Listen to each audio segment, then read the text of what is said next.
Promotional consideration paid for by the following. Gone are the days of wrestling with our favorite LJN wrestling figures, trying to convince them to stand up. What's a guy to do? I'll tell you what you're supposed to do. You're supposed to get on Etsy and look up 4 Left 3D creations and get yourself these amazing custom LJN figure stands. There is a custom stand available for every single one of your LJN wrestling superstar figures. Make your display shine by grabbing these custom LJN stands from 4 Left 3D creations today. Well, hello everybody. It's Jason Up's New Age Revolution. It's The Cave. And it is number 2 of my 30 most memorable wrestling moments. That's right. If you hang out on the channel a bit, you'll know that I'm doing my 30 most memorable television moments, and some of those were wrestling. And I said I can't do all wrestling in this show, and so I decided, but there are 30 most memorable wrestling moments because I grew up with that stuff. So I decided to go ahead and do a separate show. So 30 most memorable wrestling moments. The majority of them will be television related, but some are going to be live events. Some are just going to be things that happened related to wrestling. So the second of 30.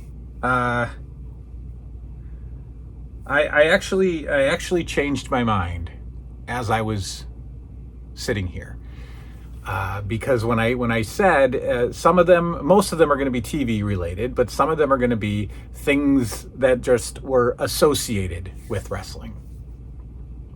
And if I were ranking these in order, I would say that this is probably my favorite wrestling memory, and it just came to me just now. When I said that, I was going to talk about something else. The best childhood pal.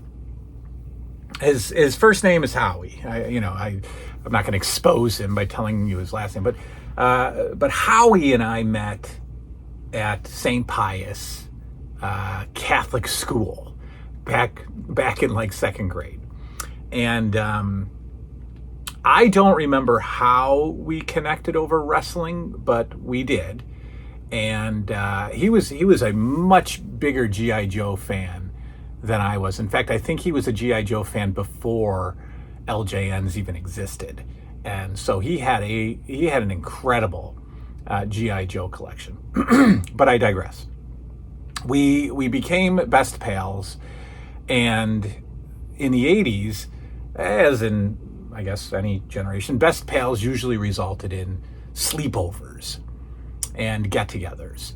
And we would, after we became heavily into wrestling and then heavy into the LJN figures, whenever there was a sleepover, we would bring the wrestlers together. Meaning, if he had 10 at a particular time and I had 8, I would bring a few of the guys that he didn't have, or vice versa. And together we would have a full roster of figures that were available at the time, minus a rarity like Elizabeth or something like that. But we would have, and in fact, he had short-haired Andre, and I never did as a kid.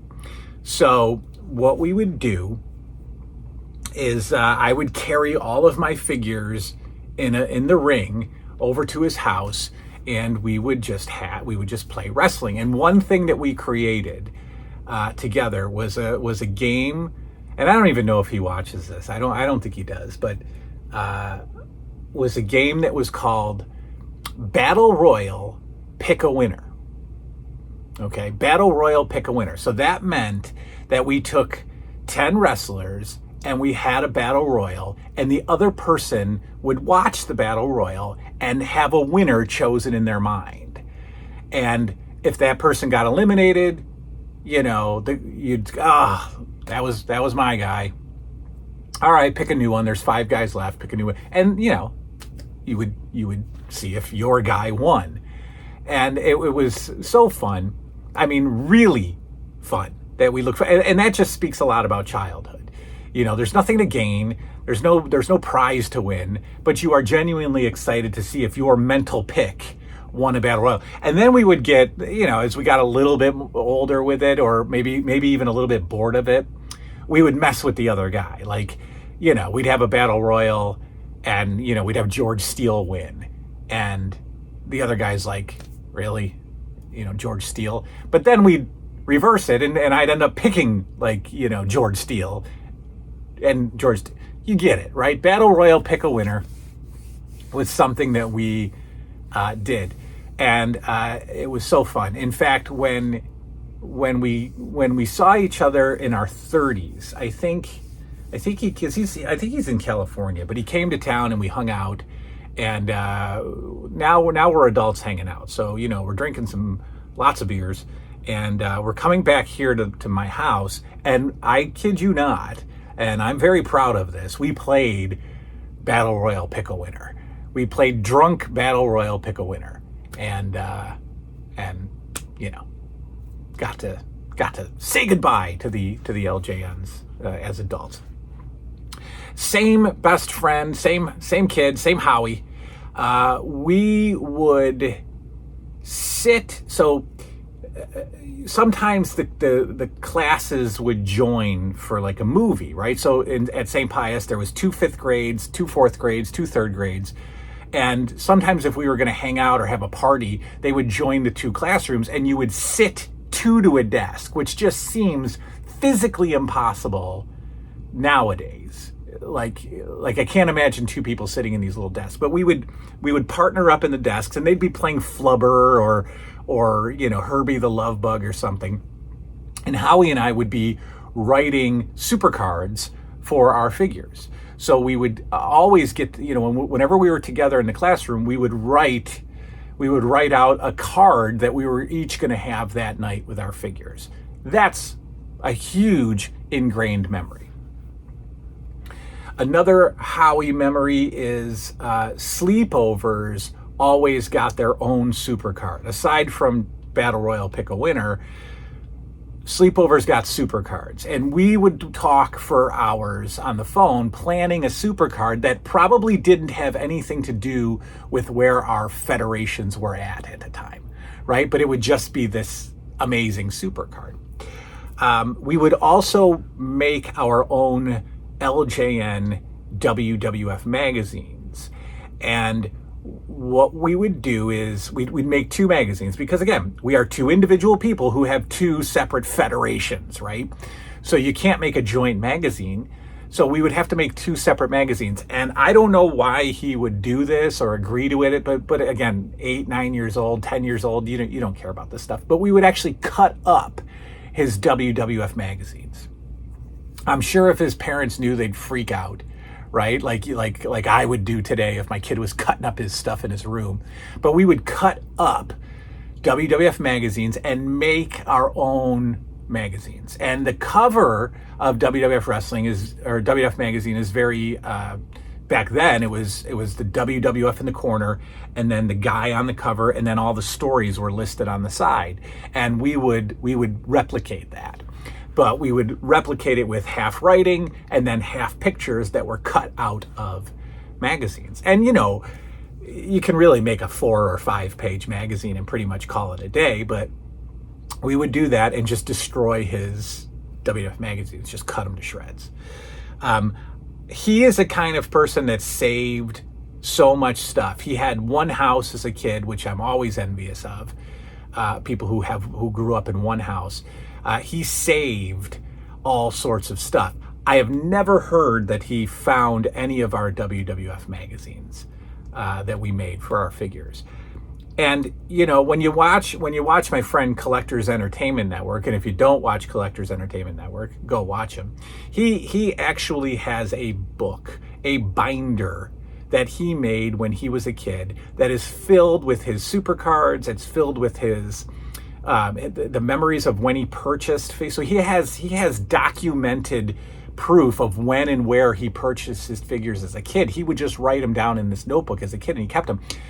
I would give anything to have been able to save all that stuff my whole childhood, but we moved so many times that stuff just got lost along the way.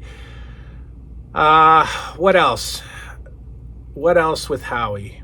LJNs. I mean, there's another Howie story coming later when I talk about a pay-per-view that we both watched together.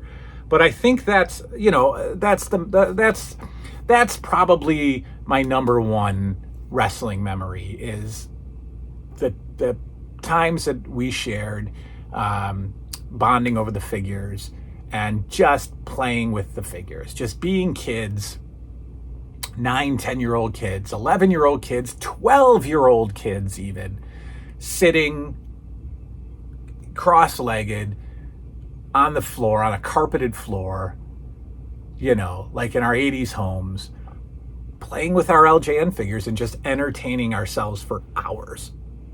It's just stuff that I don't see anymore with my own kids or any kids, you know, having that much fun, playing and creating and using imagination. And we did some silly stuff too with the figures. Like, you know, we did a supercard once where Mean Gene fought Don Morocco for like no reason at all. You know, we would have manager battle royals, and, you know, Freddie Blassie would win, and just all kinds of silly stuff. But that would probably be my most fond memory. But for the purpose of the show, it's number 2 of 30.